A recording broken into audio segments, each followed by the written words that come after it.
I wore my grandmother's dress. It was old and faded. The lace was torn at the sleeve, but it smelled like her perfume. I walked into the living room. Everyone stopped talking. My cousin Jessica pointed at me. She laughed. Then everyone laughed. My Uncle Mark shook his head and said, "Clara, really? That old thing?" My heart sank. My hands felt cold. I wanted to disappear, but I stayed. I smiled. I always smiled.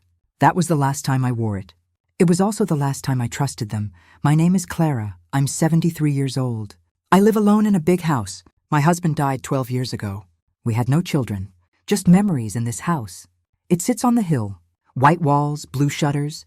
My grandmother built it. She left it to me. The house has 10 rooms. Each room tells a story. The kitchen smells like cinnamon. The living room has her old piano. The bedroom has windows facing the sunrise. I wake up every morning to golden light. I thought I was lucky. I thought I had everything. A beautiful home, money in the bank, and family who loved me. But I was wrong.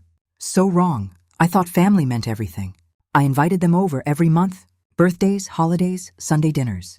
I cooked their favorite meals. Roast chicken for Jessica, lasagna for Uncle Mark, chocolate cake for Leo. I spent hours in the kitchen. My back hurt, my feet ached, but I didn't mind. Because I thought they appreciated it. I thought they cared. I sent them money when they needed it. I paid for Jessica's wedding. The dress alone cost $5,000. I helped Uncle Mark with his debts, $15,000 over 2 years. I bought my nephew Leo a car, a brand new Honda, $23,000. They always said thank you. They hugged me. They called me Aunt Clara. They kissed my cheek. I believed them. I thought they loved me. But love isn't always real. Sometimes it wears a mask, and sometimes that mask smiles. The party was in June. It was my birthday. I turned 73. I woke up early that morning. The sun was bright. The birds were singing. I felt happy. I thought today would be special. I baked my own cake, vanilla with strawberries on top, just like my grandmother used to make. I set the table with my best plates, the white ones with gold edges. I hung little lights in the garden. I bought fresh flowers, pink roses and white lilies. Everything looked beautiful. I stood back and looked at it all. I felt proud. I thought they would be impressed. I thought they would say, "Aunt Clara, this is amazing." But they didn't. My cousin Jessica arrived first. She wore a designer dress, red silk with black heels. Her heels clicked on the wood floor. The sound was sharp, almost angry. She kissed my cheek. Her lipstick left a mark. She said, "Happy birthday, Aunt Clara." But her eyes didn't smile. They looked past me, around the room, like she was searching for something. I asked if she wanted tea. She said no. She walked to the living room. She touched the vase on the shelf. She picked up the photo frames. She looked but didn't really see. Then came Uncle Mark. He carried a bottle of cheap wine. I could see the price tag, $7. He didn't even remove it. He didn't look at me. He went straight to the kitchen. He opened the fridge without asking. He took out a beer. He drank it in 3 gulps. Then he burped. He didn't say excuse me. He just sat down. He turned on the TV. He didn't ask if it was okay. He just did it. Leo came last. He was on his phone. He walked in still typing. He didn't say hello. He didn't look up. He sat on the couch. His shoes were on, muddy shoes on my white couch. I wanted to say something, but I didn't. I never did. I felt something, a strange coldness in the air, like a door closing softly, like a window shutting. But I ignored it. I smiled. I always smiled. Dinner started quietly. Everyone ate. I watched them, forks scraping plates, mouths chewing. But no one spoke to me. They talked to each other. About jobs, vacations, new cars. Jessica talked about her trip to Paris. Uncle Mark complained about his boss. Leo scrolled through his phone, showing them memes. They laughed. But not with me. I sat at the head of the table, right where I always sat. But I felt invisible, like a ghost in my own home. Jessica looked at my dress, the one I wore, my grandmother's dress. She whispered to Uncle Mark. I couldn't hear the words, but I saw his face. He smirked, that cruel little smile. My chest tightened. My throat felt thick. But I said nothing. After dinner, I brought out the cake. I carried it myself. 73 candles, small and white. I lit them one by one. My hands shook a little. I placed the cake on the table. They sang happy birthday, but their voices felt empty, flat and hollow, like singing to a wall, like reading from a script. I made a wish. I closed my eyes tight. I wished they really loved me. Then I blew out the candles. The smoke rose. It smelled like wax. Jessica took a picture, but not of me, of the cake. She posted it online. I saw her typing, "Family time," with a heart emoji, but she didn't tag me. Uncle Mark checked his watch. A big silver watch, expensive. I bought it for him 2 Christmases ago. He said, "We should go soon." It was only 7:30. Leo didn't even finish his slice. He wrapped it in a napkin. He put it in his pocket. My stomach hurt. I wanted to cry. But I smiled. I always smiled. They left one by one. Jessica hugged me. It felt stiff. Like hugging a mannequin. Uncle Mark waved. He didn't even stand up. Leo walked out first. He didn't say goodbye. The door closed. The house was quiet. I stood in the middle of the living room, surrounded by dirty plates, half-empty glasses, crumpled napkins. I looked at the cake. Most of it was still there. I sat down. I ate a piece alone. It tasted like nothing. A few days later, something changed. I got a call from Jessica. It was Tuesday morning. I was watering my plants. The phone rang. I answered. She said, "Aunt Clara, can I borrow some money?" Her voice was sweet, too sweet, like honey poured on glass.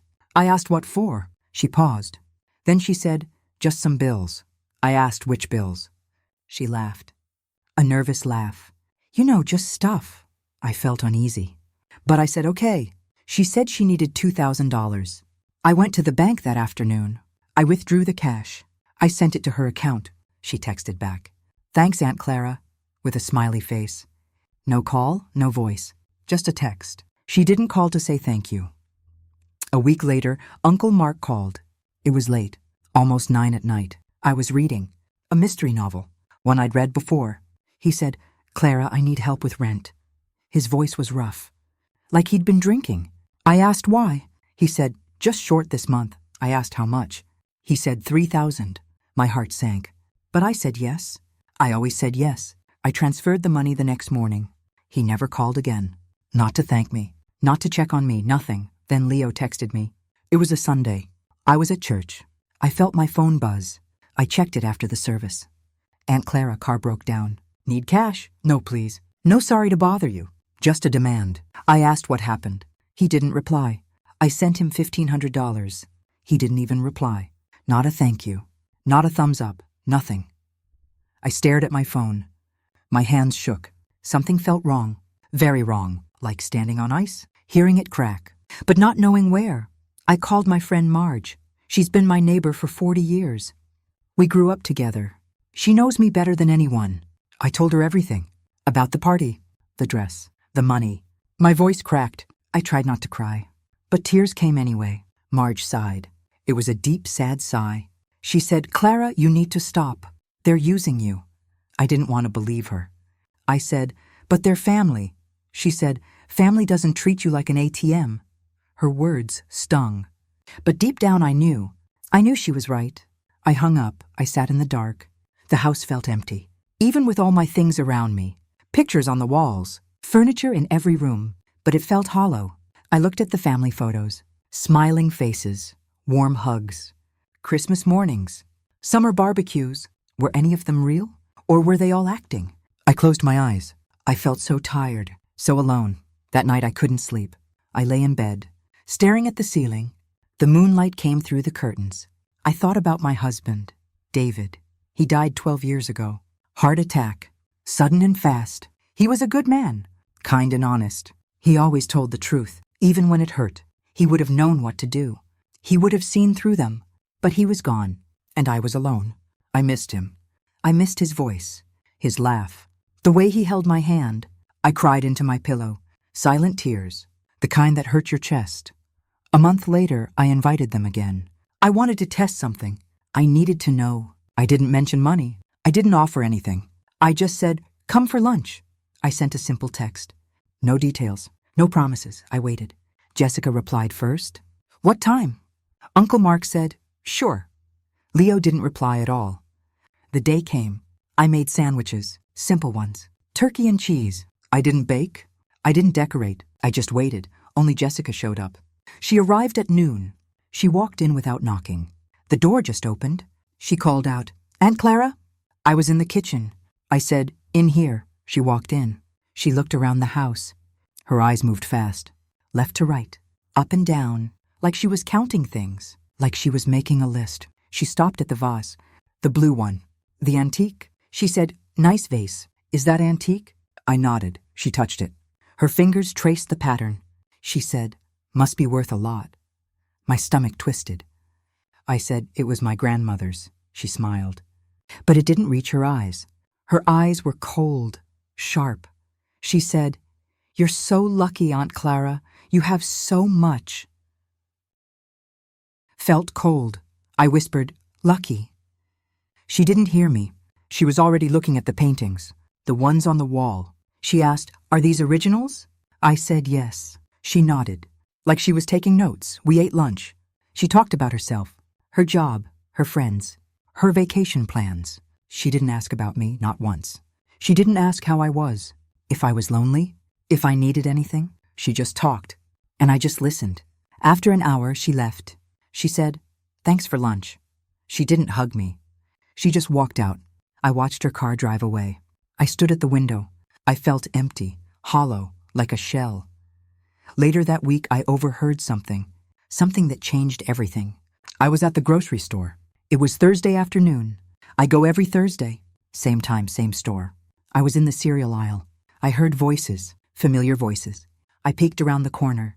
It was Jessica and Uncle Mark. They were together, standing by the canned goods. They didn't see me. I stepped back. I hid behind the shelf. My heart pounded. I listened. Jessica said, "She's loaded. That house alone is worth millions." Uncle Mark nodded. "I know, and she's got no kids." Jessica laughed. A cold, cruel laugh. "We just have to wait. She's old. Won't be long." My heart stopped. My hands gripped the cart. The metal was cold. I couldn't breathe. My chest felt tight, like someone was squeezing it. Uncle Mark said, "What do you want?" Jessica didn't hesitate. "I'm getting that vase. And the paintings. Leo wants the car collection." Uncle Mark grinned.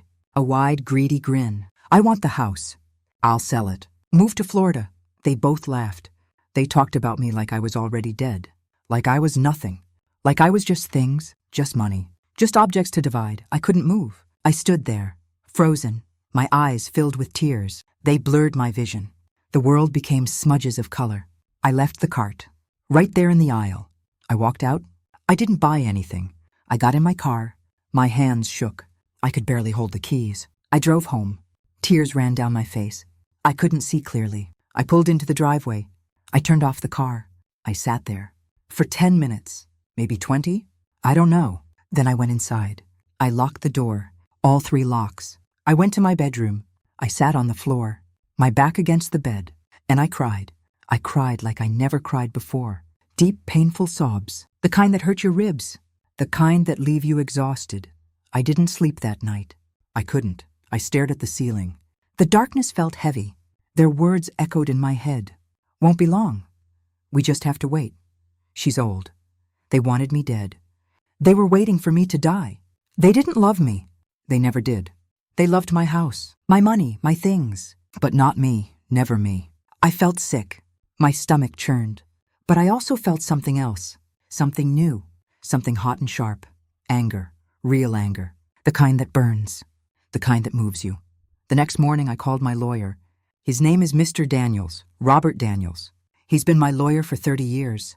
Since David and I wrote our first will. He's a kind man, honest and careful. I called his office. His secretary answered.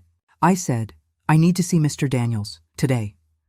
She said, "Is everything okay, Mrs. Clara?" I said, "No, but it will be." She scheduled me for 2 o'clock. I spent the morning pacing, walking from room to room, looking at everything, the vase, the paintings, the furniture, all the things they wanted, all the things they were counting on. Mr. Daniels came to my house. He brought his briefcase, his laptop. We sat at the kitchen table, the same table where I'd served them dinner, where they'd ignored me. He said, "What's going on, Clara?"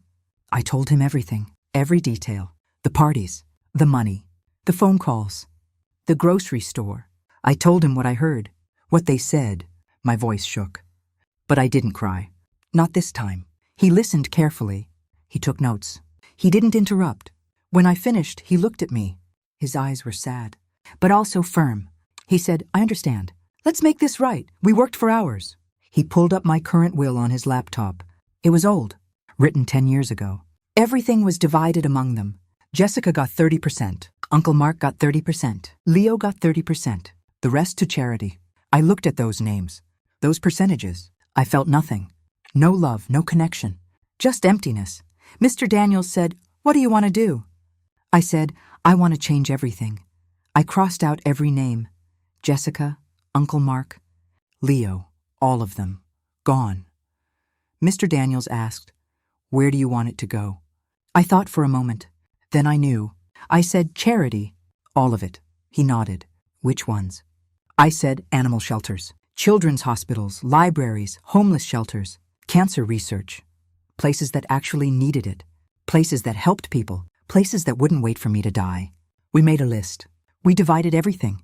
The house would be sold, the money distributed, my jewelry, my art, my savings, everything. Mr. Daniels printed the new will, page after page, legal words, official stamps. He explained every section, every clause. I listened carefully. I understood. This was my choice, my decision. He handed me a pen, a black pen, heavy and smooth. I signed my name, Clara Rose Mitchell. My hand didn't shake, not even a little. I felt lighter, like a weight lifted off my chest, like chains falling away. Mr. Daniels witnessed it. His secretary came over. She witnessed it too. It was official, legal, final. Mr. Daniels said, "They'll be shocked." I smiled. A real smile. The first real smile in weeks. I said, "Good, they should be." But I wasn't done. I wanted more. I needed proof. I needed to know everything. So I did something else, something I never thought I'd do. I hired a private investigator. Mr. Daniels recommended someone, a man named Tom Fletcher. He was in his 50s, quiet and serious. He wore a gray suit. He carried a small notebook. We met at a coffee shop, away from my house, away from everyone. I told him what I needed. I needed to know what they'd been doing. I needed proof. He said, "I'll find out." He didn't promise. He didn't exaggerate. He just said he'd try. That was enough. Tom worked fast. He was good, very good. In 2 weeks, he called me. He said, "I have something." We met again. Same coffee shop. He handed me a folder. It was thick, heavy. I opened it. Inside were photos, bank records, receipts, text messages. My hands trembled as I looked through it. Jessica had stolen from me. She used my credit card, the one I gave her for emergencies. She bought designer bags, expensive shoes, dinners at fancy restaurants. Over $12,000 in 6 months. Uncle Mark faked documents. He borrowed money under my name. He used my address, my social security number. He took out a loan, $20,000. He never paid it back. The bank was coming after me. Leo sold things from my garage. He took tools, furniture, my husband's watch collection. David's watches, the ones he wore, the ones I kept in memory of him. Leo sold them online. For cheap, just to get quick cash. I stared at the papers. Photo after photo, proof after proof. My hands trembled, but not from sadness, from rage, pure, burning rage. They didn't just ignore me. They robbed me. They used me. They lied to me. And they laughed about it. Tom said, "I'm sorry, Clara." I looked up. I said, "Don't be sorry. Thank you. This is exactly what I needed." I paid Tom. I took the folder home. I put it in my safe, the one in my closet, behind the dresses. I locked it. I kept the key. This was my ammunition, my proof, my power. I called Marge that evening. I said, "You were right about everything." She came over immediately. She brought tea, chamomile, my favorite. We sat in the garden. The sun was setting. The sky was pink and gold, beautiful and sad. She asked, "What are you going to do?" I looked at her. I felt calm, strong. I said, "I'm going to let them show themselves." One last time, she squeezed my hand. Her hand was warm, soft, real. She said, "You're braver than you think, Clara." I nodded. Maybe I was. Maybe I'd always been. I just forgot. I planned one last party, one final gathering. I called it a family meeting. I sent out invitations. Real ones, handwritten, formal, on cream-colored paper. I used my best pen. I wrote each name carefully. Jessica, Uncle Mark, Leo. I said there was something important to discuss, something about the future. I mailed them. Then I waited. They all replied. Jessica called. "What's this about?" I said, You'll see, Uncle Mark texted. I'll be there. Leo didn't reply. But I knew he'd come. Of course they'd come. They thought I was going to give them more. Maybe even tell them about my will. Maybe promise them the house. They had no idea. The party was on a Saturday. I picked the date carefully. October 15th, exactly 3 months after my birthday. The day they laughed at my dress. I didn't cook this time. I didn't bake. I didn't decorate. I hired a catering company. Simple finger foods, coffee, tea, nothing special. I wore a black dress, simple, elegant. I put on my grandmother's pearls. Real pearls, the ones she wore on her wedding day. I looked in the mirror. I looked strong. I looked ready. I felt strong. I felt ready. They arrived one by one. Jessica came first. Always first. She wore white. A white pantsuit. She looked like she was going to a business meeting. She hugged me. Her perfume was strong, floral and sweet. Too sweet. She said, "You look great, Aunt Clara." I didn't hug her back. I just nodded. Uncle Mark came next. He wore jeans, a wrinkled shirt. He shook my hand. His palm was sweaty. He smelled like beer. He said, "So what's this about?" I said, "Wait." Leo came last. He was late. 20 minutes late. He didn't apologize. He just walked in. He sat down. He pulled out his phone. We all sat in the living room. The same living room where they'd laughed at me. I sat in the big chair, the one by the window. They sat on the couches, facing me. The room was silent, uncomfortable. You could hear the clock ticking. Tick, tick, tick. Jessica kept looking around. Uncle Mark tapped his foot. Leo stared at his phone. I stood up. I walked to the center of the room. I said, "Thank you all for coming." My voice was calm, steady. "I wanted to talk to you. About the future. About this family." Jessica leaned forward. Her eyes sparkled. Like a cat seeing a mouse. Uncle Mark smiled. A big fake smile. Leo finally looked up. He put his phone down. They thought I was going to give them something. They were right. "But not what they expected," I began. "I know what you said." Jessica's smile froze. Her face went stiff. "I heard you. At the grocery store." Uncle Mark's face went pale, white as paper. "You talked about my house, my things, my death." My voice didn't shake. Not once. Leo stood up. "Aunt Clara, I said, sit down." My voice was sharp, cold.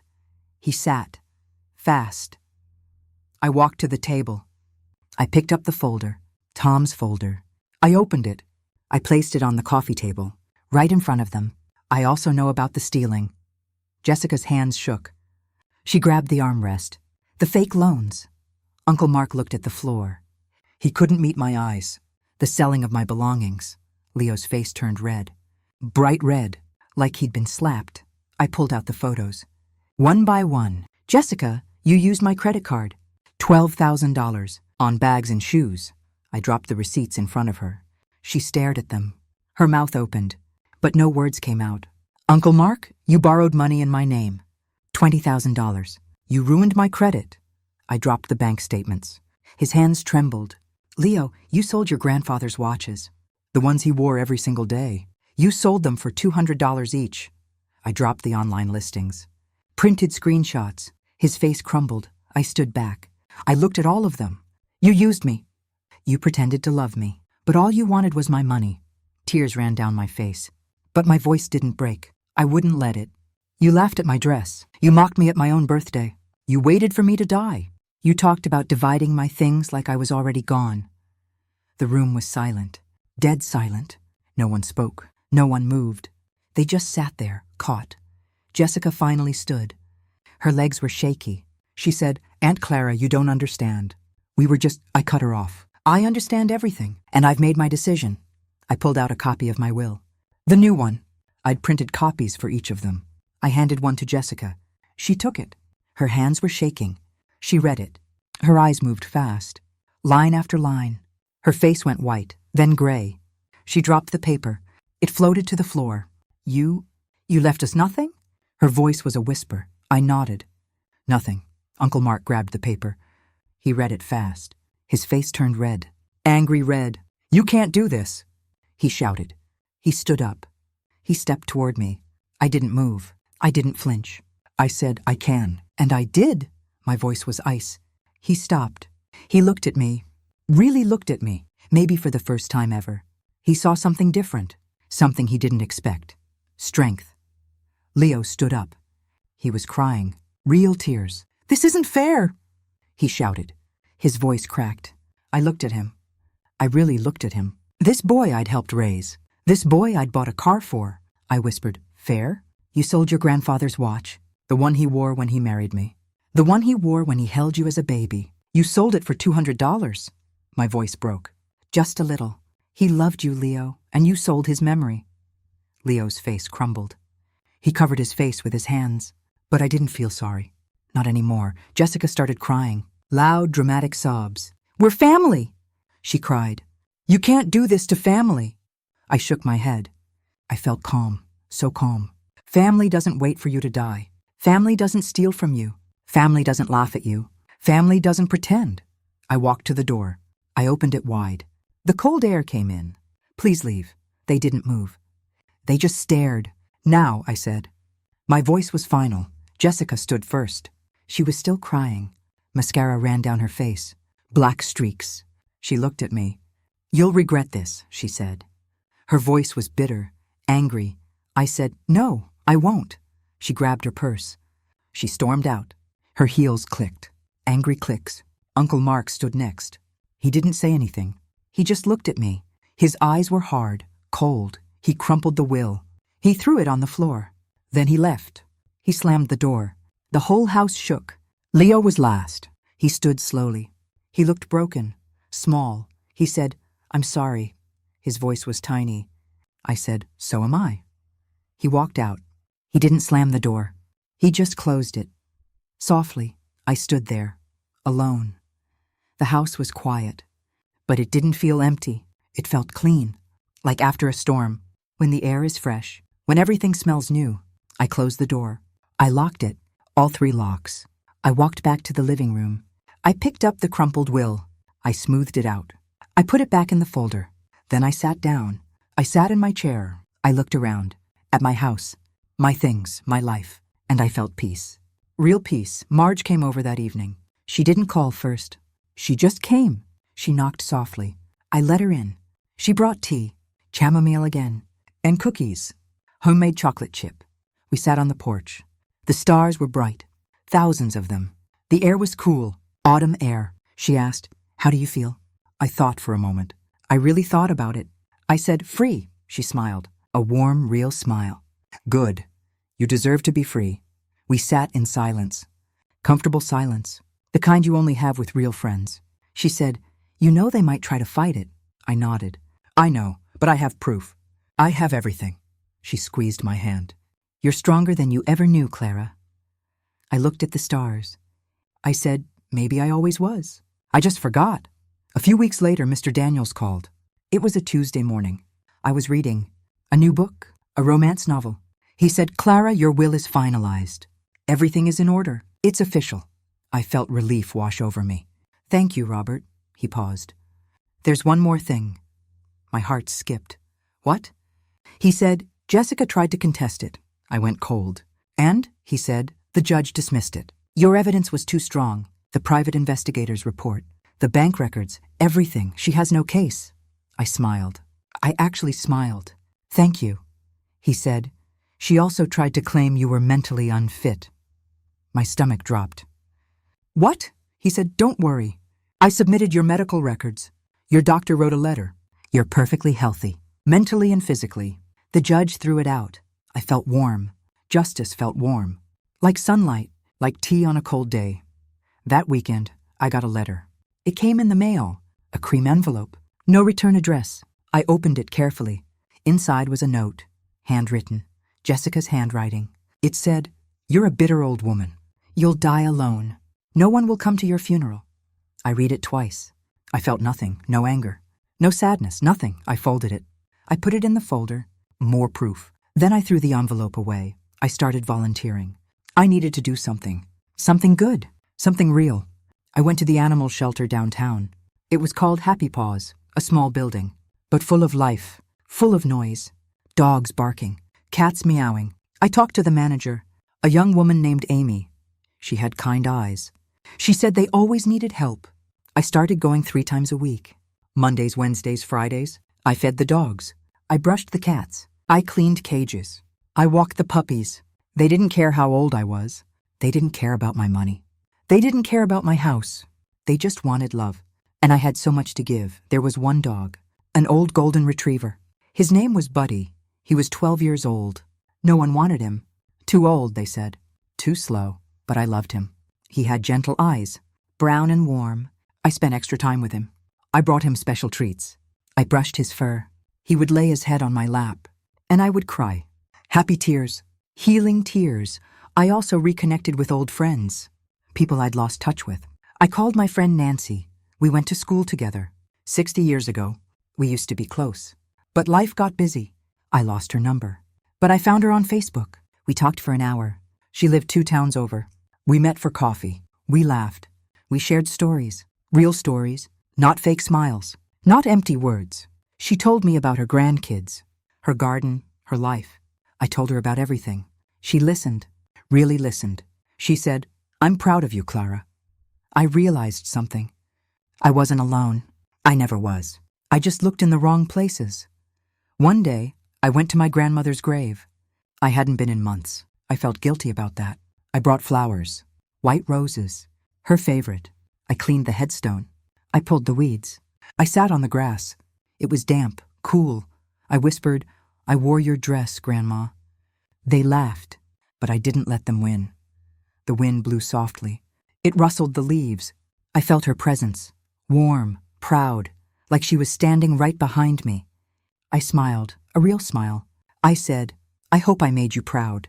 The wind blew again, stronger this time. I took it as a yes. I learned something important, something I wish I'd known sooner. Blood doesn't make you family. Love does, respect does, loyalty does, kindness does. And if someone only loves your money, they never loved you at all. They loved what you could give them, but not you, never you. I went home that evening. The sun was setting. Orange and purple, beautiful. I made tea. Earl Grey. I sat in my favorite chair, the one by the window. I looked around the house. Every corner had a memory. My grandmother's vase, still on the shelf. My husband's books, still on the bookcase. My own paintings on the wall, watercolors of the garden. This was my life, my real life, and no one could take it from me. Not anymore. I opened my notebook, my journal. I've kept one for 50 years. I write in it every night. I wrote a letter to anyone who might read it someday. Maybe a stranger, maybe a friend, maybe someone like me. I wrote, "Don't let people use you. Don't stay silent when they hurt you. And don't be afraid to stand alone, because being alone is better than being used. You are worth more than what you own. You are worth more than what you can give. You are worth love, real love, the kind that doesn't ask for anything, the kind that just is. Don't settle for less. Don't smile when you want to cry. Don't give when they only take. Stand up, speak up. You are stronger than you think." I closed the notebook. I felt peace, deep, quiet peace. A month later, something unexpected happened. I got a call from a woman I didn't know. Her name was Sarah. She said she was from the children's hospital, the one I'd left money to in my will. She said, "Mrs. Mitchell, we heard about your generosity. We wanted to invite you to visit, to see where your donation will go." I was confused. "But I'm not—" "I haven't," she laughed, a kind laugh. "Mr. Daniels told us about your plans. We wanted to thank you, in person." I said yes. I visited the hospital the next week. It was big, white and clean, full of children. Some were laughing, some were crying, some were sleeping. Sarah showed me around. The cancer ward, the ICU, the playroom. I met the kids. They were so brave, so small, so strong. One little girl, maybe 7 years old. She had no hair. She was tiny. She asked my name. I said, "Clara." She smiled. "That's pretty."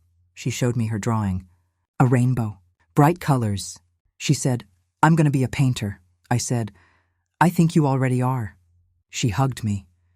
A real hug. I cried, right there, in front of everyone. But I didn't care. Sarah said, "Your donation will help so many kids. New equipment, better medicine, more hope." I looked at her. I said, "This is where it should go. This is what matters." She squeezed my hand. "You're making a difference, Clara." I realized something. This felt right. This felt good. Better than any family dinner. Better than any fake smile. I started visiting the hospital once a month. I read to the kids. I brought books. I brought toys. I brought smiles. They called me Grandma Clara. I loved it. I finally felt like family. Real family. Winter came. December arrived. Cold and white. Snow covered the ground. I decorated my house. Just for me. A small tree. White lights. I baked cookies. Gingerbread. I listened to Christmas music. I felt happy. Actually happy. On Christmas Eve, Marge came over. She brought dinner. Roast chicken. Mashed potatoes. We ate together. We watched old movies. We laughed. At midnight, she hugged me. She said, "Merry Christmas, Clara." I said, "Merry Christmas." It was the best Christmas I'd had in years. I didn't hear from Jessica. Or Uncle Mark. Or Leo. Not a call. Not a text. Not a card. Nothing. And I was okay with that. More than okay. I was relieved. I didn't miss them. I missed the idea of them. The family I thought I had. But not the reality. The reality hurt. But I was free now. Free from expectations. Free from disappointment. Free from lies. One night I had a dream. I was young again. In my grandmother's kitchen. She was baking bread. The smell filled the air. Warm and sweet. She looked at me. She smiled. She said, "You did good, Clara. You chose yourself." That takes courage. I woke up. It was still dark. But I felt warm, safe, loved. If you're reading this, thank you. Thank you for listening. I know my story isn't easy. It's painful. It's real. But it's also important. Because maybe you know someone like me. Or maybe you are like me. Maybe you're giving and getting nothing back. Maybe you're smiling when you want to scream. Maybe you're pretending everything's fine when it's not. If your family only calls for money, if they mock you, if they wait for you to be gone, please know this. You deserve better. You deserve real love. And it's okay to walk away. It's okay to choose yourself. It's not selfish. It's survival. It's strength. I'm still here. I'm still living. I still wear my grandmother's dress. Not for parties anymore. Just for me, on quiet Sunday mornings. When I'm alone. When I'm making tea. It reminds me who I am and who I'm not. I'm not an ATM. I'm not a doormat. I'm not invisible. I'm Clara. I'm strong. I'm worthy. And I'm enough. I wake up every morning now. The sun comes through my window. Golden light. I make my tea. Earl Grey with honey. I feed the birds in the garden. Cardinals and blue jays. They come every day. I smile. Not for anyone else. Just for me. Because I can. Because I'm free. My will is safe. Locked away. Legal and final. My heart is safe. Healed and whole. And my life is mine. No one else's. I decide who deserves my time. My love. My energy. And I choose wisely now. I choose people who choose me back. So I ask you this. What would you do in my place? Would you forgive them? Would you let them back in? Or would you stand firm like I did? There's no right answer. Only your answer. But whatever you choose, make sure it's for you. Not for them. Not for guilt. Not for obligation. For you, leave a comment. Tell me your story. Or just say hello. I read every message. And I'm here for you. Just like Marge was here for me. We all need someone. Someone real. Someone who sees us. Really sees us. Don't let kindness blind you. Don't stay quiet like I did for so long. Speak up. Stand tall. Set boundaries. Say no, it's okay. It's more than okay. It's necessary. You are stronger than you think. Braver than you believe. And more loved than you know. By people who matter. By people who are real. With love and respect. Until next time. This is Clara. And this is my truth. Thank you for hearing it. Thank you for being here. You matter. Remember that. You matter.